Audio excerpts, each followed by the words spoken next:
లోకమంతా దాచుకుని పోతున్నా తన ప్రాణం పోసిందిరని ప్రాణం నన్న చెవులన్నీ కొట్టుకొని నీకు కొత్త బట్టలు కొంటాడు తను చూడని జీవితం నువ్వు చూడాలి అనుకుంటాడు బతుకు తిప్పల్లో పుట్టెడప్పులు చేశారు నీ కోసం ఊరిక నువ్వు గుర్తొచ్చి ఆగుతాడు ఈ కాలం నేనం ఇచ్చిన దేవుళ్ళు అమ్మా నాన్నలేరా మన అమ్మా నాన్నల ప్రేమను మించిన ప్రేమే ఏడుందిరా నీది ప్రేమో డామో తెలియని ప్రేమ. ఎమోషన్స్ అంటే తెలుసు కదా. ఎమోషన్స్ ఏమి? కోపం వచ్చడము, వాళ్ళు చూసి అలగడం, వాళ్ళు చూసి ఈర్ష అంటే పీక్ స్థాయిలో ఉంటుంది.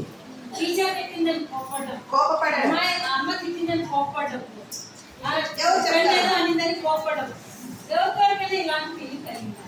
అంటే కామన్ నాకు కలిగింది. ఎమోషన్స్ చెప్పండి.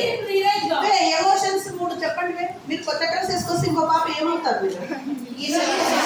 జలసీ కదా, జలసీగా ఫీల్ అవుతాం. అబ్బా ఇలా స్టైల్ కొడుతుంది, ఆయన డ్రెస్ ఏ బాగుందండి. ఇంకా ఏమి ఎమోషన్స్? బ్యాడ్ ఎమోషన్స్ ఏంటి? ఏమి బ్యాడ్ ఎమోషన్స్? సాడ్ గా ఉండడం, యాంగ్రీగా ఉండడం కదా. చెప్పండి మేడం. తిట్టిందని కోపగించుకోకూడదు, మనం కొట్టినారని కోపగించుకోకూడదు. అమ్మ తిట్టిందని కోపించుకొని అడిగి పోకూడదు. నిమిషం ఆలోచించా, ఏదైనా పని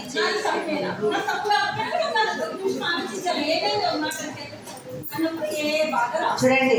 ఎమోషన్స్ లో బ్యాడ్ ఎమోషన్స్ ఏమో తెలుసా? డిసప్పాయింట్ అవ్వడం, యాంగ్రీ అవ్వడం, జెలసీగా ఫీల్ అవ్వడం, స్ట్రెస్, డిప్రెషన్, ఏదో మీకంతా కోల్పోయి ఎవరో లాక్కున్నట్ల డిప్రెషన్లో ఉండడం. ఇవన్నీ ఏమి? మెంటల్గా హెల్త్ డేంజర్ అవ్వడము, మీ మైండ్ సెట్ మారిపోవడము. గుడ్ ఎమోషన్స్ చెప్పండి. చీర్ఫుల్గా ఉండడం, హ్యాపీగా ఉండడం, జాయ్గా ఉండడం. ఇంకా ఏమి? జుబిలెంట్ అంటే ఉత్సాహంతో ఉండడం. ఇవన్నీ గుడ్ ఎమోషన్స్. మీరు అంతే కదా కదా, ఉత్సాహంగా ఉండాలా? రావాలి కదా. ఇప్పుడు చూడు, ఇవన్నీ చీర్ఫుల్ తెలీదా, హ్యాపీ తెలీదా, జలసీ తెలీదా, జాయ్ తెలీదా, జుబిలెంట్ తెలీదా? చేసుకోవాలా? మీరు మెంటల్ గా ఓకే ఉన్నారమ్మా అందరూ? ఎస్సా?